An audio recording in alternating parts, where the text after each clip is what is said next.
Welcome to the Author Your Life podcast, where you can write a new script for your life and become the hero of your story. I'm your host, David McRae. You are the author of your life. Let's get started. All you have to decide is what to do with the time that is given to you. In my experience, there's no such thing as luck. It is not our abilities that show what we truly are. It is our choices. Before we launch into the podcast, I'd like to tell you about my book, Author Your Life, Become the Hero of Your Story. This is a book for people who are at a crossroads in life and want to make a fresh start. Judging by the fact that you're listening to this podcast, I suspect that you may well be one of those people. This book is going to help you to change your narrative and rewrite the scripts in life that are holding you back. This book covers the latest science and research showing you how to become the person you want to be and live the life that you want to live.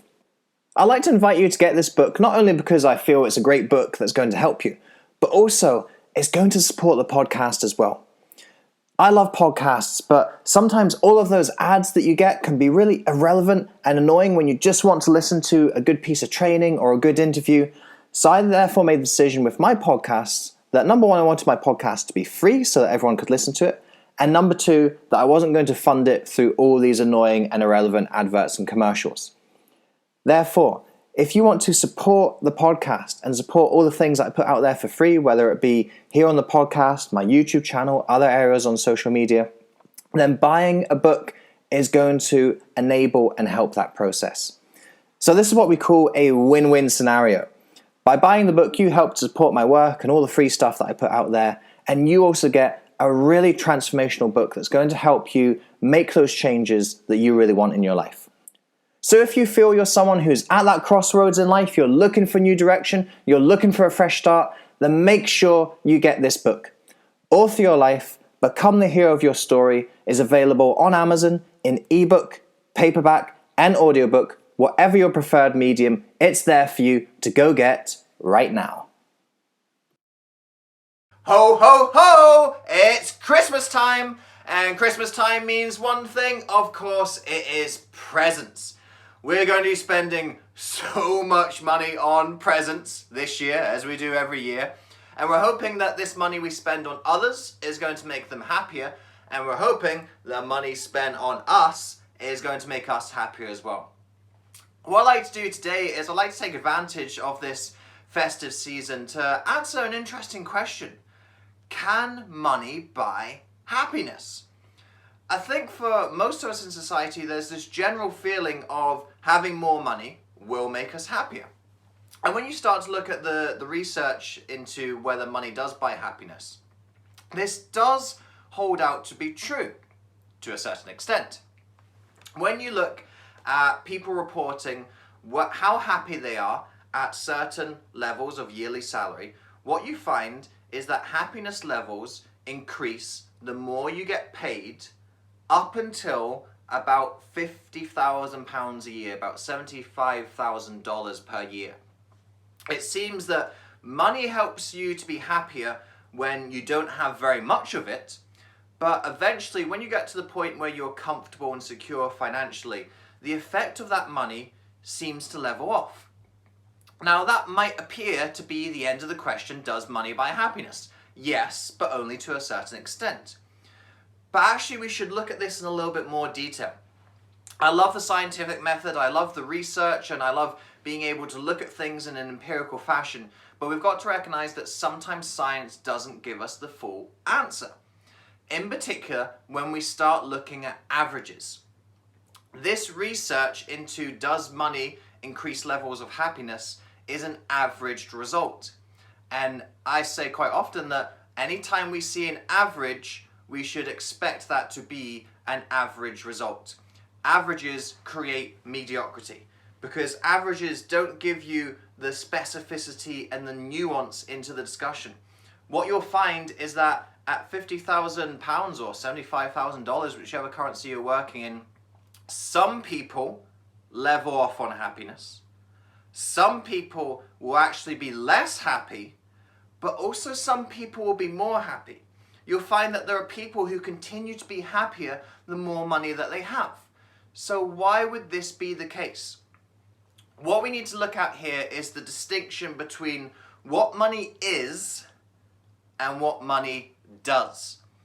The reason why the happiness levels plateau off at a certain salary range is we stop being happy with just the money itself. When we don't have a lot of money, it's great to see some more money coming in the bank.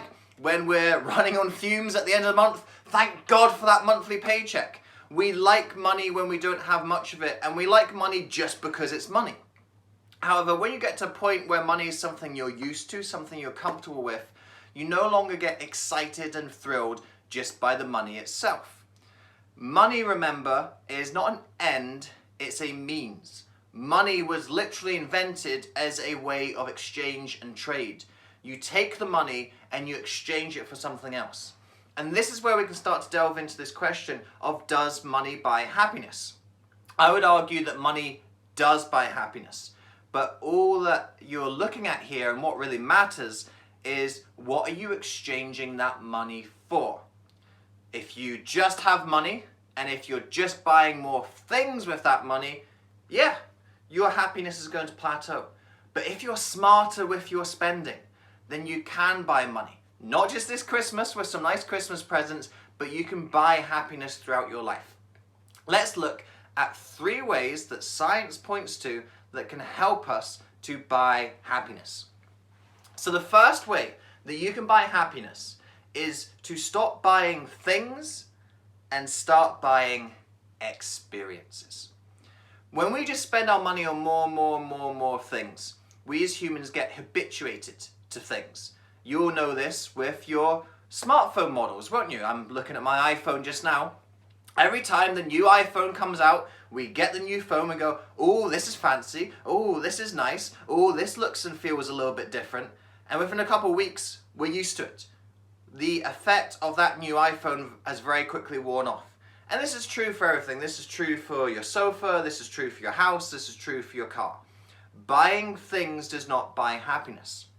So instead, what you should be looking at is spending your money on experiences. Spend your money on things that you enjoy, things that excite you, things that are going to create memories. And what the science has found is that when you have an experience, you enjoy it in the moment, but you also get to enjoy it when you look back on it. There's an element of nostalgia that we get from these positive experiences.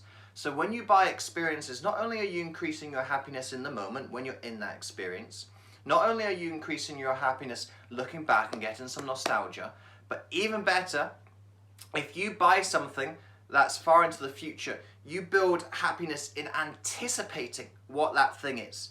So book the holidays, book the parties, book the social gatherings, book the new exciting learning experiences, book those into the future, and you can get a boost to your happiness in the past, the present, and into the future. So that's how we buy happiness with step number 1, buy experiences, not things. Second of all, don't spend the money on yourself, spend the money on other people. And this is actually what you're going to be doing this Christmas, isn't it? You're going to be buying presents and gifts for other people. And science has found that actually we gain more happiness when we spend money on others than when we spend money on ourselves. There was an experiment done where some participants were gathered into a research lab and they were given $20 and they had instructions to spend it in the next 24 hours. Now, for half of the participants, they were told to spend the $20 on themselves. For the other half, they were told to find someone and spend the $20 on them. And when they brought the participants back and they measured their happiness levels, they found that the people who'd spent the money on themselves, actually their happiness hadn't changed at all. It plateaued, just like that study that we were talking about at the beginning of this episode, where once you get a certain amount of money, you can't spend it anymore on yourself and be happy. But for the folks who had spent the $20 on someone else, their happiness scores had increased. So this is the second way that you can buy happiness. And actually, it's by spending the money on others. So when you're walking around doing your Christmas shopping, see if you can find that homeless person and spend money on them.